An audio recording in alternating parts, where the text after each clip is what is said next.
তাৰ কথা কিন্তু হেমন্ত বিশ্ব শৰ্মাই মনত ৰাখিব লাগে। তেওঁ ব্ৰহ্মপুত্ৰৰ হাত দিছে, বাৰে বাৰে কৈছোঁ। অসমৰ ধৈৰ্যৰ চৰিত্ৰক আপুনি তেল আৰু দালি দি পেলাই শেষ কৰিব নোৱাৰে। ফলতে ভ্ৰষ্ট ব্ৰাহ্মণৰ নষ্ট চৰিত্ৰ। CM অফ আছাম হেমন্ত বিশ্ব শৰ্মা পিছত যদি যেতিয়া বিজেপি গভৰ্ণমেণ্ট আহিব, যদি আহে আৰু যদি হেমন্ত বিশ্ব শৰ্মা CM হৈ গ'ল, তেতিয়াহ'লে আপোনালোকে নিজৰ ঘৰতে নিজৰ কাপোৰ খুলি পেলাই ফাঁচি লগাব লগা অৱস্থা। কুৱেশ্যন এৰাইজ বাৰে বাৰে যিমানবোৰ আজি এই যে যিমান এতে চামকানু মহন্তৰ পৰা আৰম্ভ কৰি সেই মানুহখিনি যিবোৰ আছে, সেই মানুহখিনিয়ে হেমন্ত বিশ্ব শৰ্মাৰ ঘনিষ্ঠ কিয়? অসমত জুবিন গাৰ্গে ন্যায় নাপায় আৰু ৩৫০০ পৃষ্ঠাৰ চাৰ্জশ্বিটে প্ৰমাণ দিয়ে যে এইটো এটা ডাঙৰ পলিটিকেল কনফ্লিক্ট। বৰ্তমান অসমত অসমীয়াই দুদিন পিছত টেক্স আৰু ভেট লৈ পেলাই জয়াই অসম ক'ব লাগিব। গো মাংস যিটো ব্যৱসায় মানে বিফ এক্সপৰ্ট আমাৰ ৱৰ্ল্ডত ছেকেণ্ড পজিশ্যনত আহিল। আৰু মই এষাৰ কথা কুৱেশ্যন কৰিব বিচাৰোঁ, এই বিজেপি গভৰ্ণমেণ্টে জয়াই অসম ধ্বনিটো কেলে দিয়ে? দৰ্শকক আপুনি কি ক'ব? আৰু আপোনাৰ এই সমগ্ৰ এই প্ৰতি বছৰটোত তেনেকুৱা যি ঘটনা হ'ল তাৰ ওপৰত আপোনাৰ মন্তব্য কি হ'ব? যেনে জুবিন গাৰ্গৰ ন্যায়, কাৰ্বি আংলঙৰ JCM নামৰ বাসগৃহ জনাই দিয়া, হিমন্ত বিভিন্ন ধৰণৰ ধৰ্মলৈ ৰাজনীতি, এই বিষয়ে আপোনাৰ মতামত কি হ'ব? পোনপ্ৰথমে আপোনাক নমস্কাৰ জ্ঞাপন কৰিছোঁ। আৰু বৰ্তমান অসমত অসমীয়াই দুদিন পিছত টেক্স আৰু ভেট লৈ পেলাই জয়াই অসম ক'ব লাগিব। এইটো হ'ল অসমৰ অস্তিত্ব। কাৰণ ভাৰতবৰ্ষৰ এখন ষ্টেট অসমৰ আজি যিটো স্বাভিমান বা চৰিত্ৰ, যিটো আত্মসন্মান, আত্মগৌৰৱ, এইবোৰ ধ্বংস কৰি পেলাই আজি অসমখনক অস্তিত্ব নোহোৱা কৰাৰ প্ৰতিচ্ছবিৰে এটা প্ৰতিচ্ছবি ভাহি উঠিছে। সেইকাৰণে প্ৰথম এষাৰ ভাষা অসমবাসীক ক'লোঁ, মানে যিবোৰ মুখা পিন্ধা ভদ্ৰলোক এই আমাৰ অসমৰ, যিবোৰে নিজৰ ৰাজত্ব ভাল লৈছে, তেওঁলোকৰ কাৰণে আজি অসমখনত আজি টেক্স দি পেলাই দুদিন পিছত জয়াই অসম ক'ব লাগিব। কিন্তু অসমবাসীৰ লগতে যিহেতু অসমে অতিথি আপ্যায়ন দেশ, আৰু সেইকাৰণে আমি গোটেই ভাৰতবাসীক, বিশ্ববাসীক ইংৰাজী নৱবৰ্ষৰ শুভকামনা কৰি শুভেচ্ছা জ্ঞাপন কৰিলোঁ। যেতিয়া পৃথিৱীত শান্তি স্থাপন আৰু মনৰ যেতিয়া মানুহৰ আশা আকাংক্ষাবোৰ যেতিয়া পজিটিভ হয়, সুস্থিৰে যেতিয়া এই পৃথিৱীখন আগবাঢ়ি যায়, আৰু ইয়াক লৈ প্ৰথম কথা হ'ব আমাৰ অসমৰ CM। মই এষাৰ ভাষাই ক'লোঁ, মুখা পিন্ধা ভদ্ৰলোক, মানে তেওঁক মই বাৰে বাৰে এষাৰ কথাই ক'ব লাগিব, তেওঁৰ চেয়াৰখনৰ পদবীৰ অৰ্থত অসমীয়া, আচলতে ভ্ৰষ্ট ব্ৰাহ্মণৰ নষ্ট চৰিত্ৰ। CM of Assam Hemanta Biswa Sarma. কাৰণ আজি যিটো ইয়াৰ কাৰ্বি আংলঙৰ ঘটনাৰ পৰা আৰম্ভ কৰি জুবিন গাৰ্গৰ চাৰ্জশ্বিটৰ পৰা আৰম্ভ কৰি যিমানখিনি হ'ল, আজি চাৰ্জশ্বিট যদি ৩৫০০ পেজৰ আছে দিছে, গতিকে এইটো ইয়াত এটা ৩৫০০ বা ১২৫০০ পৃষ্ঠাৰ যদি এটা চাৰ্জশ্বিট ওলাইছে, তেতিয়াহ'লে ইয়াৰ কোনো অৰ্থ নাই। অৰ্থ এই কাৰণে নাই, কাৰণ জুবিন গাৰ্গে দ্য লিজেণ্ড অফ আছাম, বিশ্বক প্ৰসিদ্ধ, অসমক প্ৰসিদ্ধ কৰা, যিখন অসমক হেমন্ত বিশ্ব শৰ্মাই ২২,০০,০০০ কোটি টকা লোনত পুত খুৱাইছে, সেই অসমখনক বিশ্ব প্ৰসিদ্ধ কৰিলে। যিখন অসমক আজি ভগনীয়া অসম বুলি মই এইকাৰণে কওঁ, কাৰণ ভূপেন হাজৰিকাই আজি ৩৫ বছৰ আগত কৈ গৈছিলে, আজিৰ অসমীয়াই নিজক নিচিনিলে অসম ৰসাতলে যাব, আৰু আজিৰ অসমীয়াই নিজৰ অসমত ভগনীয়া হ'ব। আৰু আজিৰ অসমত অসমীয়া ভগনীয়া, কাৰণ ইয়াৰ এষাৰ ভাষা কওক, হিন্দু মুছলিমৰ মাজত আজি হেমন্ত বিশ্ব শৰ্মাই হওক আৰু ভাৰত চৰকাৰে হওক, হিন্দু মুছলিমৰ মাজত সদায় অসমখনক ধ্বংস কৰিব বিচাৰিছে। এইকাৰণে মই কৈছোঁ কথাষাৰ, কাৰণ অসমত বা ভাৰতত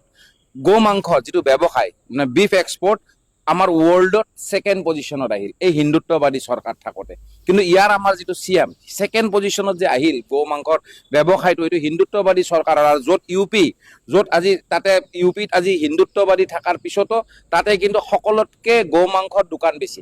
গৰু বিক্ৰী কৰা দোকান বেছি। কিয়? কাৰণটো হোৱাট ইজ দ্য ৰিজন? তো আমি জানিব লাগিব। সেই কথাষাৰ এইকাৰণে কৈছোঁ, কাৰণ অসমক ধ্বংস কৰি হিন্দু আৰু মুছলিমৰ নাম কৈ পেলাই আমাৰ কাৰ্বি ভাইসকলক গো বেক ক'ব পৰা হ'ল। চাইনিজ কাৰ্বি ভাই বুলি কৈ পেলাই গো বেক ক'ব পৰা সেই অনা অসমীয়াখিনি জানো অসমীয়া হয়? জানিব লাগিব। তাতে অসমীয়া থাকক, বেংগলী থাকক, আৰু মুছলিম থাকক, কি থাকক, আৰু মোক দেখাই দিয়ক এটা মুছলিম মানুহে গো বেক কৈছে নেকি? মোক জনাব লাগিব। হিন্দু মুছলিমৰ যে কাজিয়াখন লগায়, শংকৰ মাধৱ কওক, এইবোৰ শংকৰ কিবা কওক, হেমন্ত বিশ্ব শৰ্মাই কথা কয় যে কৈ থাকে অসমক লৈ, এই ২,০০০ লাখ কোটি টকা যে ২২,০০০ লাখ কোটি টকা যে ঋণ লৈছে, কাৰণটো তেওঁ বুজাই দিয়কচোন। অসমত যে আজি মই সেইকাৰণে অসমীয়াক কওঁ যে আপোনালোকে হিতাধিকাৰী নহ'ব, আপোনালোকে হিতাধিকাৰী নল'ব, কাৰণ ল'লে আপোনালোকে দুদিন পিছত অসমত জয়াই অসমটো আপোনালোকে টেক্স দি পেলাই ক'ব লাগিব। আৰু এইটো সময় আহিলে ২৬ত যদি যেতিয়া বিজেপি গভৰ্ণমেণ্ট আহিব, যদি আহে আৰু যদি হেমন্ত বিশ্ব শৰ্মা CM হৈ গ'ল, তেতিয়াহ'লে আপোনালোকে নিজৰ ঘৰতে নিজৰ কাপোৰ খুলি পেলাই ফাঁচি লগাব লগা অৱস্থা হ'ব। আৰু এইষাৰ কথা অপ্ৰিয় সত্য, মনত ৰাখিব। ৩৫ বছৰ আগত ভূপেন হাজৰিকাদেৱেও কৈ গৈছিলে, আৰু সেই ভগনীয়া অসমক জুবিন গাৰ্গে চিৰযুগমীয়া কৰিলে। ২২,০০,০০০ কোটি টকা লোন, আজি কাৰ্বি আংলঙৰ গণ্ডগোলটোৰ দ্বাৰা আজি ৰায়তটোৰ দ্বাৰা আৰু অসমীয়া আজি কাৰ্বি ভাই আমাৰ ভূমিপুত্ৰ তেওঁলোকে আমাৰ আত্মাত বিৰাজমান আজি অসমৰ স্বাভিমান ধৰা আজি এই ভূমিপুত্ৰ কাৰ্বিক যেতিয়া গো বেক ক'ব পৰা হৈছে আৰু মই এষাৰ কথা কুৱেশ্যন কৰিব বিচাৰো এই বিজেপি গভৰ্ণমেণ্টে জয় আই অসম ধ্বনিটো কেলে নিদিয়ে সিদিনাখনো মই বজৰং দলৰ ল'ৰাকেইটাক দেখা পাইছো খ্ৰীষ্টানৰ তেওঁলোকে স্কুল বন্ধ কৰিব গৈছে কিন্তু ধৰ্মীয় চৰিত্ৰ তেওঁলোকে বন্ধ কৰিব যোৱাতে তেওঁলোকে ভাৰত মাতা জয় কৈছে জয় শ্ৰীৰাম কৈছে কিন্তু জয় আই অসমটো কিয় নকলে অসমৰ অস্তিত্ব এষাৰ কথা সদায় মনত ৰাখিব লাগে আত্মসন্মান অবিহনে সন্মানৰ কোনো মূল্য নাই মোৰ যিবোৰ বজৰংগী ভাই কাৰণ দেখক মই নিজে বজৰং দলৰ পৰা আহা কাৰণ বজৰঙৰ অৰ্থ হিন্দুত্ববাদৰ অৰ্থ এটাই সকলোকে আঁকোৱালি লৈ আগবাঢ়িব পৰাটোকে হিন্দুত্ববাদ কাৰণ প্ৰথা আৰু পন্থা এইষাৰ কথা জানিব লাগিব প্ৰথা মানে হ'ল সনাতনী ধৰ্ম প্ৰথাৰ যিবোৰ ভাগ শ্ৰেষ্ঠ ভাগটো হ'ল হিন্দুত্ববাদ হ'ল শ্ৰেষ্ঠ এটা প্ৰথা আৰু তাৰ পিছত যিবোৰ ভাগ হৈ যায় মুছলিম হিন্দু খ্ৰীষ্টিয়ান আৰু কিবা যিমানবোৰ ভাগ আছে সেইবোৰ পন্থা বুলি কয় খ্ৰীষ্টান পন্থাত পৰে গতিকে হিন্দুত্ববাদৰ আজি যিটো চৰিত্ৰ সেইটো হ'ল সনাতনী ধৰ্মৰ শ্ৰেষ্ঠ সভ্যতা সেই সভ্যতাত থকা মানুহখিনিয়ে যিটো পন্থাত আছে পন্থা মানে already they are out of Hindu out of সনাতনী ধৰ্ম গতিকে সেই মানুহখিনিক তেওঁলোকে কথা কৈ বা কাজিয়া কৰি পেলাই নিজৰ সনাতনী ধৰ্মক অসন্মান কৰাটো এটা লজ্জাজনক চৰিত্ৰ আৰু সেইকাৰণে মই বজৰং দলৰ ল'ৰাখিনিক এটা কথাই ক'ম পলিটিকেল কনফ্লিক্টত নিজক কেতিয়াও পুৰ নেপেলাব বা ডুব নেপেলাব এনেকুৱা কাম কৰক যেতিয়া হিন্দুত্ববাদ আত্মসন্মান যেতিয়া ঘূৰি আহে আৰু আজি যিটো কাৰ্বি আংলঙৰ জড়িত যিটো তুলিৰাম ৰেহাং তেওঁ আচলতে আজিলৈকে যিমানবোৰ গণ্ডগোল হৈছে যিবোৰ পাব্লিকক তেওঁলোকে মাৰিছে গুলি কৰিছে সেই মানুহবোৰে হেমন্ত বিশ্ব শৰ্মাৰ ঘনিষ্ঠ কিয় কুৱেশ্যন এৰাইজ বাৰে বাৰে যিমানবোৰ আজি এই যে যিমান এটা চামকানু মহন্তৰ পৰা আৰম্ভ কৰি সেই মানুহখিনি যিবোৰ আছে সেই মানুহখিনিয়ে হেমন্ত বিশ্ব শৰ্মাৰ ঘনিষ্ঠ কিয় আমাৰতো ঘনিষ্ঠ নহয় আমাৰ যদি ঘনিষ্ঠ নহয় তেওঁলোকৰ কিয় ঘনিষ্ঠ কুৱেশ্যন এৰাইজ হ'ব কাৰণ তেওঁ CM অফ আছাম সেই CM অফ আছামৰ খালি অকল কৰাপ্টেড মানুহখিনি কিয় যোগদান আৰু এই যে জুবিন গাৰ্গৰ কথা লাষ্ট কথা এইটো জুবিন গাৰ্গে ন্যায় নাপোৱাৰ কাৰণ এটাই কাৰণ তেওঁলোকে যিটো চাৰ্জশ্বিট দিছে আৰু যিবোৰ তাতে যিবোৰ ৰিচৰ্ট আছিলে বা যিবোৰ তাতে কিবা মানুহখিনি আছিলে এই যিটো প্ৰবাসী অসমীয়া যেতিয়া ইয়াতে আনিছিলে সোধপোছৰ কাৰণে তেওঁলোকক ডিটেইন কৰিলে জানো তাত গৈ পেলাই যিবোৰ তাতে যিটো আমাৰ এক্সিডেণ্ট য'ত তেওঁ মৃত্যুবৰণ কৰিছিলে জুবিন গাৰ্গে য'ত পানীত পৰি আছিলে সেই জাগাবোৰ ডিটেইন কৰিলে জানো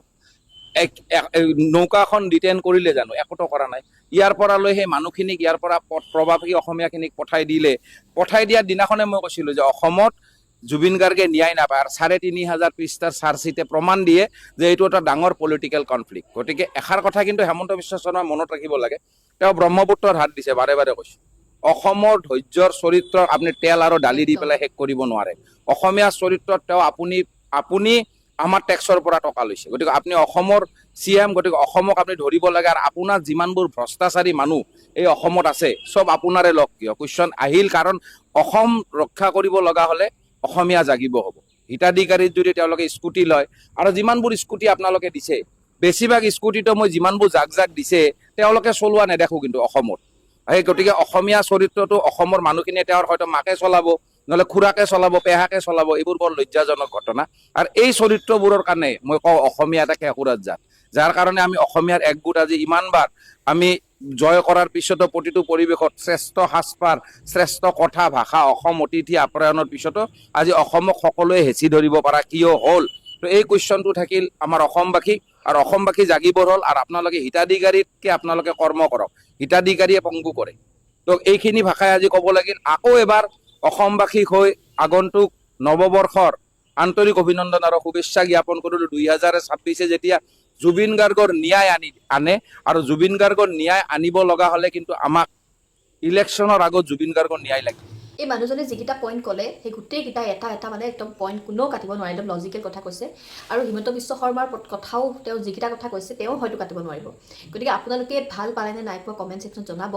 আৰু জুবিন দাৰ ন্যায়ৰ বাবে আপোনালোকে মাত মাতিবলৈ নাপাহৰিব এতিয়াও লিখি থাকক জাষ্টিছ ফৰ জুবিন দা কাৰণ এই বস্তুটো বহুত কামত দিব আৰু আমি বিচাৰোঁ সোনকালে যে জুবিন দাৰ সোনকালে ন্যায় পাওক ন্যায় অৰ্থাৎ সেইদিনা আৰু কি হৈছিলে এটলিষ্ট সেইটো কথা তেওঁ পৰিয়ালবৰ্গৰ লগতে অসমবাসীয়ে জানক ধন্যবাদ